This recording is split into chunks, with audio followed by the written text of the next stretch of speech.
आज हम बहुपद का मान निकालना देख रहे हैं।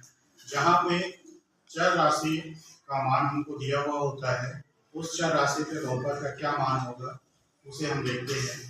तो एक प्रश्न लेते हैं, बहुपद px बराबर 5x के घात 3 ऋण 2x के घात 2 धन 3x ऋण 2 का मान ज्ञात कीजिए। कब ज्ञात करना है? तो पहला है p शून्य, दूसरा है p ऋण 1। इसका अर्थ है कि यहाँ पे जो बहुपद है वो x के चर में दिया हुआ है, ठीक है। तो यहाँ पे p शून्य, पहला प्रश्न हम कर रहे हैं, x बराबर हम शून्य लेंगे तो p शून्य हो जाएगा। बहुपद में मान रख रहे हैं 5 शून्य की घात 3 ऋण 2 शून्य की घात 2 धन 3 शून्य ऋण 2। अब शून्य पर कितना भी घात लगाएं तो उसका मान शून्य ही होगा। इस प्रकार से हमारा यहाँ पे जो उत्तर है ये 5 शून्य ऋण 2 शून्य धन 3 शून्य ऋण 2, और शून्य में किसी भी संख्या का गुणा करें तो शून्य ही मिलेगा।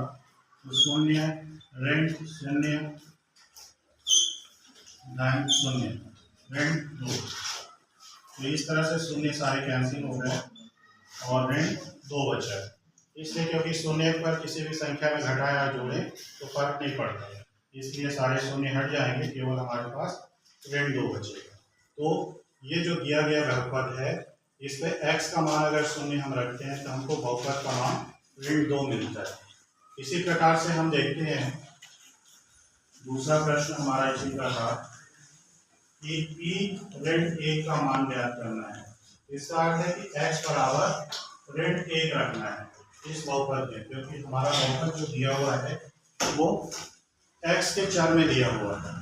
तो यहाँ पे रखते हैं तो हमको मिलेगा p ऋण 1 बराबर 5 ऋण 1 की घात 3 ऋण 2 ऋण 1 की घात 2 धन 3 ऋण 1 ऋण 2।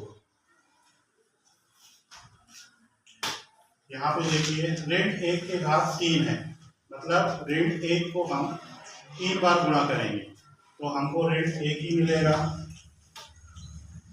तो ऋण 1 को 2 बार गुणा करेंगे तो ऋण ऋण धन हो जाएगा, हमको 1 मिलेगा, और 3 का ऋण 1 से गुणा होगा तो ऋण 3 हो गया, ऋण 2 हो गया। फिर 5 और ऋण 1 को गुणा करते हैं तो ऋण 5, 2 और 1 को गुणा करेंगे 2, फिर ऋण 3 ऋण 2। सभी संख्या ऋणात्मक में है, सब जुड़ जाएंगे आपस में। तो 5 और 2 7, 7 3 10, 10 2 12। इस प्रकार से हमको इस बहुपद का मान x बराबर ऋण 1 रखते हैं तो हमको ऋण 12 प्राप्त होता है। तो इसी तरीके से हम बहुपद का मान निकाल सकते हैं।